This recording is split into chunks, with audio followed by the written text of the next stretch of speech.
I'm sitting here in the temporary studio of CGTN with the background of the skyline of Singapore. The dramatic summit between the DPRK and the U.S. leader successfully wrapped up.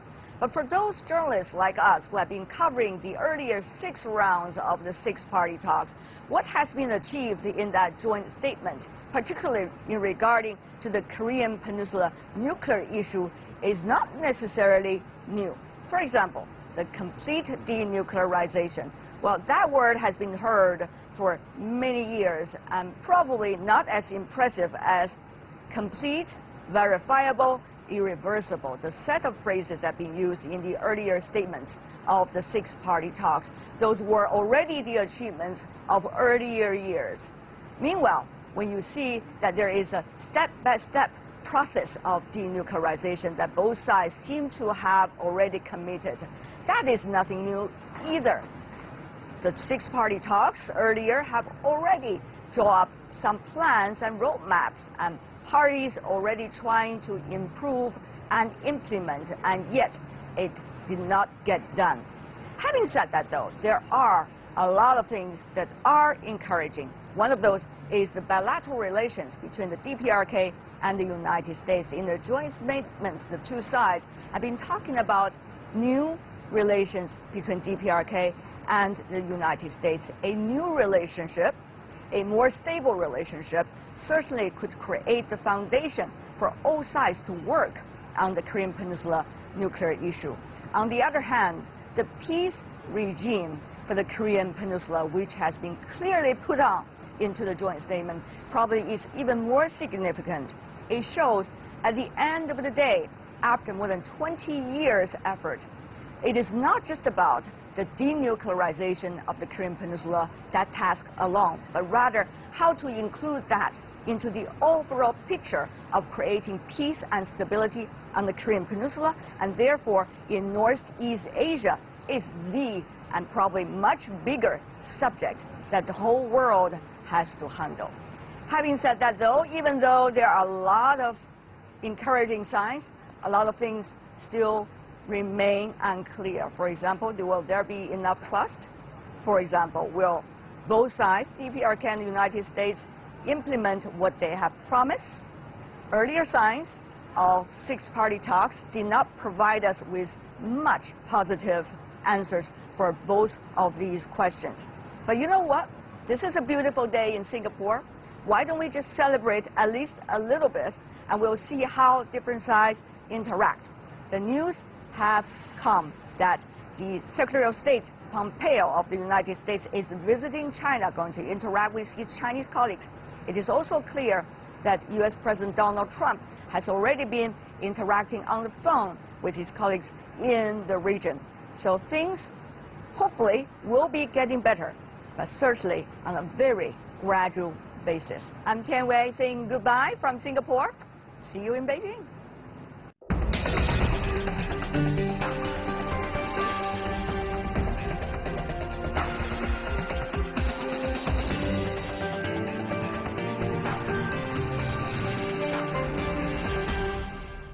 One of the world's biggest diplomatic deadlocks, security flashpoints, and humanitarian crisis.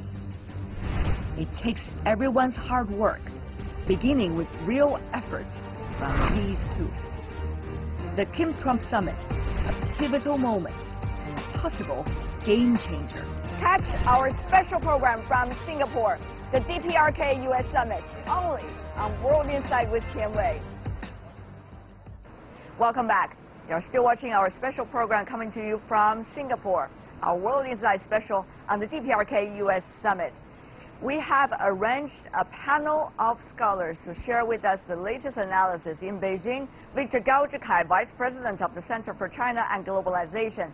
In Medford, we have Sun-Young Lee, a Kim Korea Foundation Professor of Korean Studies at the Fletcher School of Tufts University. In Los Angeles, Jonathan Pollock, non-resident senior fellow in the Center for East Asia Policy Studies from the Brookings Institution. Gentlemen, I want to have my warmest welcome to all of you who have been working on this issue for a long time. Professor Lee, your biggest takeaway, are we really seeing the light at the end of the tunnel? Oh yes, there's light at the end of the tunnel for Kim Jong-un. It was a resounding success, a monumental achievement for Kim Jong-un, because he came away from this dramatic, optically gripping summit meeting with the U.S. president with far greater substantive gains, political and economic gains, than Trump. President Trump will argue that he has perhaps even tamed the North Korean dictator, that he has diffused a tense standoff, and now the two countries are getting along, and that Chairman Kim has pledged to him personally, repeatedly, with great sincerity, that he is serious this time and will effect the complete denuclearization of the Korean Peninsula. But I must say that the last time we've seen this kind of dramatic outreach by the formerly antisocial North Korean leader, that was back in 2000, when the father, Kim Jong-il, paid his first visit to China in May, and then met with the South Korean president in June, and then received Vladimir Putin, the first ever visit by the top Russian or Soviet leader ever to North Korea in July, then sent a special envoy to Bill Clinton in October and received Madeleine Albright. Great dividends, great things occurred for North Korea. North Korea came across as a reasonable country. The formerly antisocial, provocative dictator came across as a trustworthy global statesman with whom the U.S. could do nuclear business, and a lot of aid kept pouring in. So I think Kim Jong-un has reset the table dramatically. Reset the table. Is that the story repeated? Mr. Pollock, your thought here? I agree very, very much with Professor Lee. The outcome here, frankly, was to me somewhat stunning, and that's not in a favorable light. It seems to me that Kim Jong-un returns home much happier for what happened.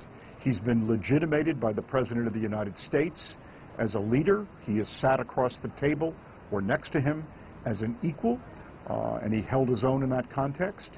He has heard President Trump unilaterally in his press conference basically convey that President Trump will suspend U.S. military exercises, and he opened the door to reductions in U.S. military personnel because he thinks it costs the United States too much. So Kim didn't even have to ask for that. And as for sanctions, which I believe is the other core goal, sanctions relief, Trump may say he's not going to yield ground on the sanctions, but very frankly, the entire tone and tenor of this meeting gives an enormous green light both to the Republic of Korea and I believe also to China, and in a different way to Russia, to really begin to step back from this campaign of pressure on North Korea, ease that economic pressure, which very frankly I think cumulatively was one of the reasons, or a primary reason, why Kim actually was prepared to go to Singapore in the first place. So Kim walks away, I think, very, very clearly in a much stronger position than when he arrived in Singapore, even though President Trump has described this as some kind of big success. Pollock, I'm you very and Professor skeptical. Lee are very skeptical about the DPRK leader, but the question that needs to be fairly asked, that some would say, what is wrong with Mr. Kim going back home with his proportion of the achievements? Everybody come into a negotiation trying to expect some proportion of achievements, and President Trump certainly has got his own as well. So why there's anything wrong with Mr. Kim trying to achieve what he wants to achieve if eventually that deal is a good one for both sides? In any number of areas where, among others, Secretary of State Pompeo had indicated before the two leaders met that there was going to be a much tougher stance by the United States. It's totally absent from the communique. Look, I think, frankly, the one positive outcome here is that war seems now to be off the table. I think that that's a good thing. I think a lot of the language that was used and a lot of actions that were taken by both sides over the last year or more were very, very destructive and harmful. But I don't think there could be any illusions about where or how Kim Jong-un conceives of his situation. He has expanded his horizons. He's got options. There are a lot of people I know who really believe that He's going to build on this and be a very, very different kind of leader. But I must say, I would have looked for more clear signs other than these very formulaic words in the statement to lend more confidence to my assessment. But what about Dr. Gao in Beijing? From your perspective, this is a moment of celebration, should be, or this is a moment of rather very sober thinking?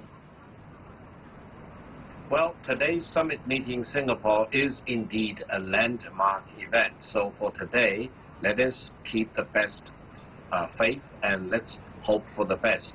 And let us really hope that President Donald Trump and the U.S. government and Chairman Kim and the DPRK government can work together, leading towards eventually the denuclearization and greater peace and stability on the Korean Peninsula. Having said that, I would say the vagueness and the ambiguity of the communique and the lack of detail and substance in the communique really does not bode well for the challenges that may arise in the future.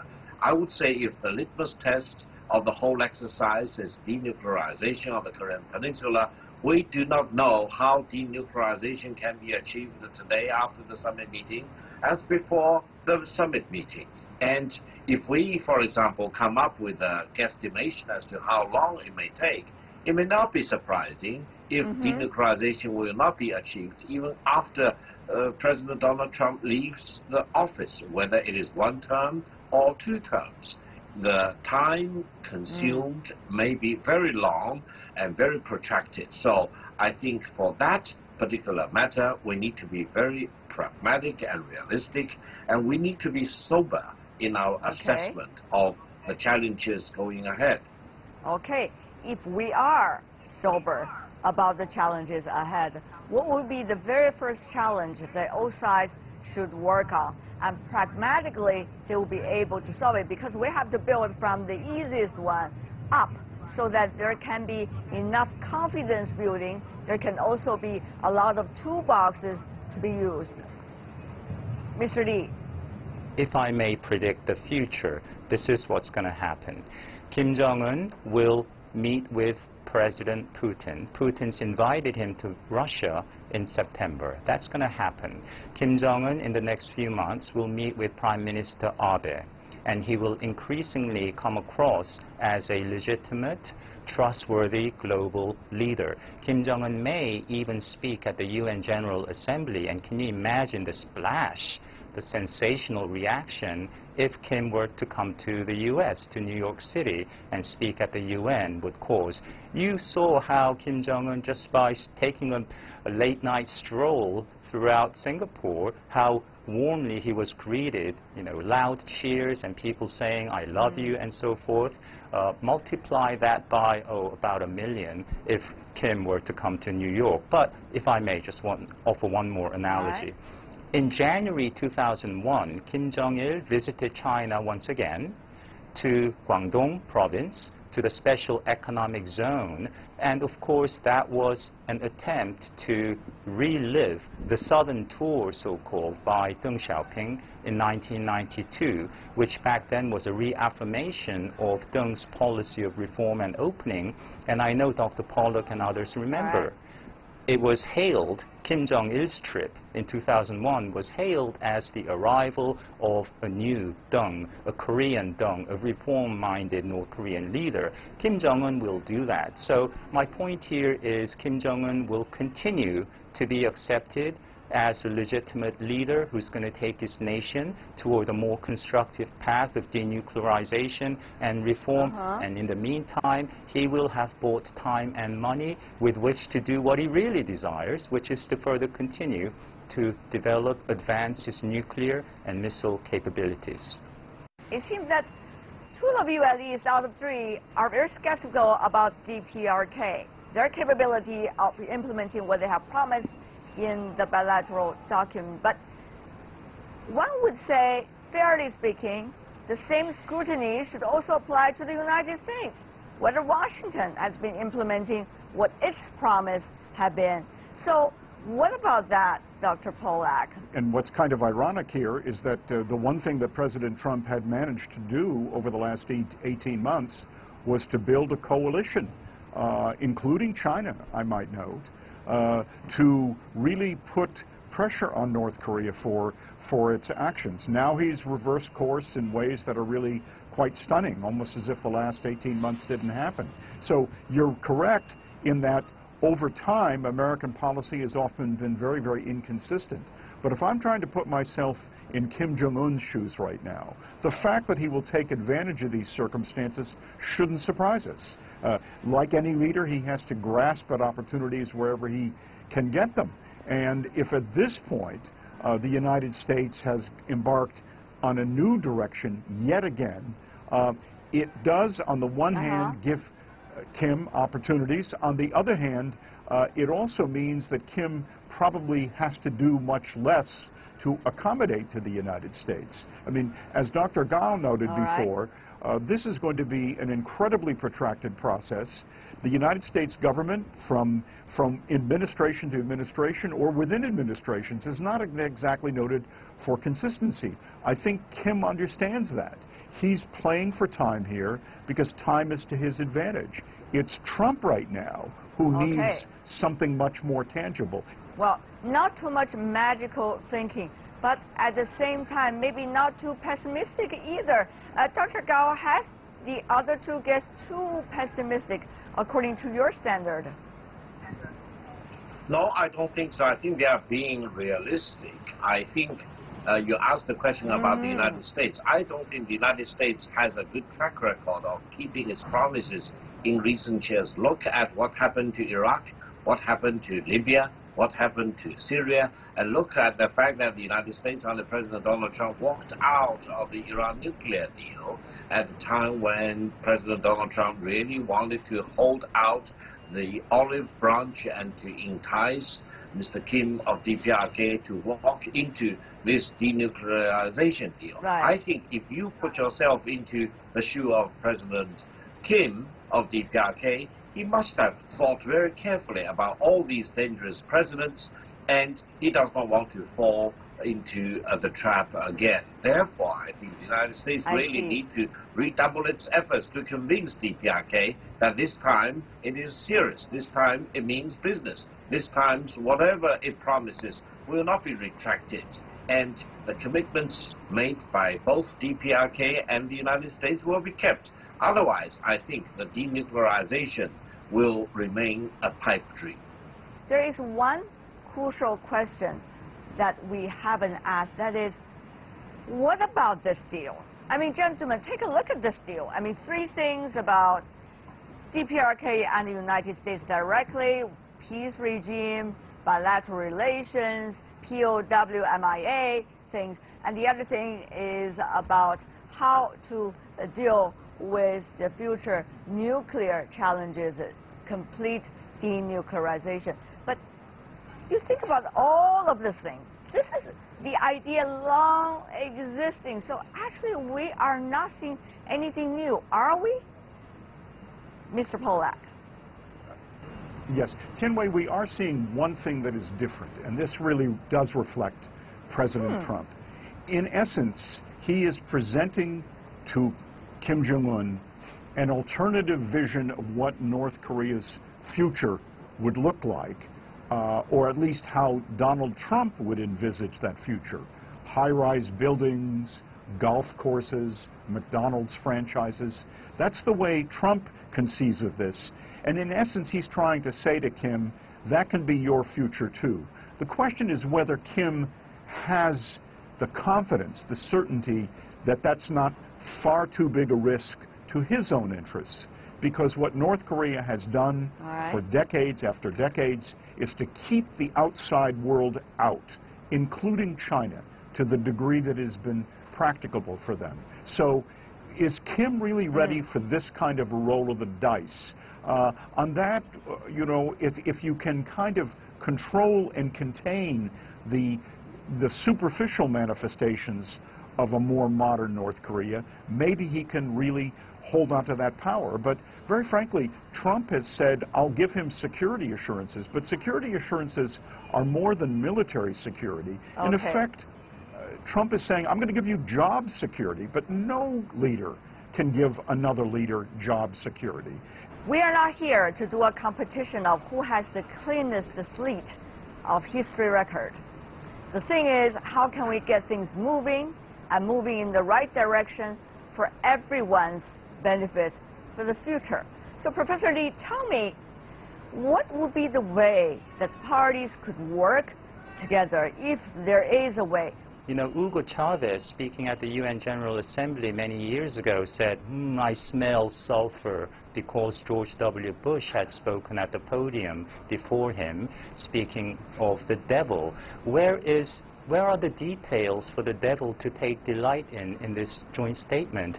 It's such a watered-down, basic joint statement, the most concise, details-free joint statement concerning the U.S. and the DPRK ever. Unlike previous statements, there is no mention of uranium enrichment, plutonium processing, IAEA monitors and inspection, full-scope safeguards. There's no mention of that. And even with respect to the crux of the matter, denuclearization, the expression is complete. No mention of verifiable or irreversible. So it is really just the bare bones structure of a joint statement, and I think this is, yes, just the first step, and there'll be many more acts to come, many more stages of dialogue and negotiations. Right. But I think the prospects for now are very good for North Korea. So it's a glorious day for Kim Jong-un. Well, Dr. Gao, from your perspective, after all of this fanfare, beautiful wording, wonderful handshake, and that splendid working lunch, are we actually going back to where we were at the very start of the six-party talks, and has to come once again to where we have been and work every step by the way in order to get to where we had already been to and yet failed? Well, if we compare the situation today compared with before the summit meeting, then one thing hopefully is clear.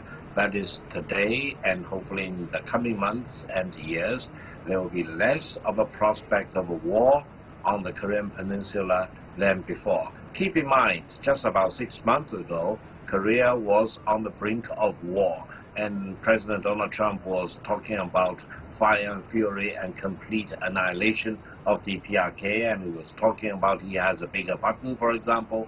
Hopefully he will no longer use those terms. He will no longer be a warmonger for the Korean Peninsula. That in itself is definitely an improvement, and I personally believe the road forward will be very arduous. It may involve different turns.